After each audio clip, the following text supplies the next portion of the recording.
प्रिय, जो बात तुम मेरे से पूछो उसका जवाब दूंगा। यही सुनकर सत्यभामा बोली, हे प्रभु, मैंने पिछले जन्म में कौन कौन से दान, व्रत व जप किए हैं, मेरा कैसा स्वभाव था तथा मैं किसकी पुत्री थी और मुझे मृत्यु लोक में जन्म लेना पड़ा। ऐसे में कौन से मैंने शुभ कर्म किए हैं जिससे आपकी अर्धांगिनी हुई।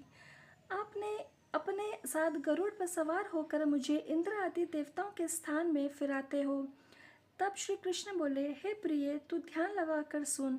जो तूने पूर्व जन्म में शुभ कर्म किए हैं विस्तार पूर्वक कहता हूँ। तुम किसकी पुत्री हो? कहता हूँ, पूर्व समय में सत्ययुग के अंत में मायापुरी में एक देव शर्मा नाम का ब्राह्मण वेदांत का जानने वाला रहता था। वह रोज अतिथियों की सेवा, हवन और सूर्य भगवान की पूजा किया करता था। उसका तेज सूर्य के समान तेजस्वी था और उसके वृद्ध अवस्था में गुणवती नाम की कन्या हुई।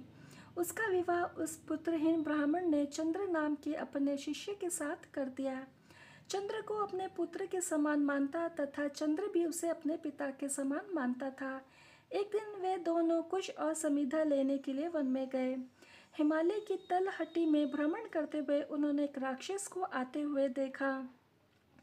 उस राक्षस के भय के मारे उनके सब अंग शिथिल हो गए और भागने की सामर्थ्य नहीं रही।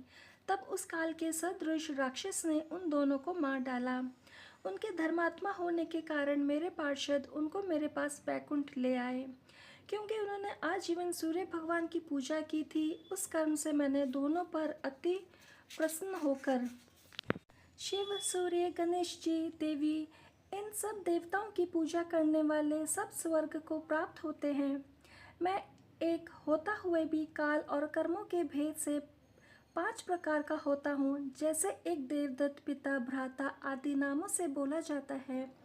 जब वह दोनों विमान पर चढ़े हुए सूर्य के समान तेजस्वी रूपवान, चंदन और माला धारण किए हुए मेरे भवन में आए तो दिव्य स्त्री और चंदन आदि का भोग भोगने लगे। कार्तिक माह में प्रथम अध्याय संपूर्ण।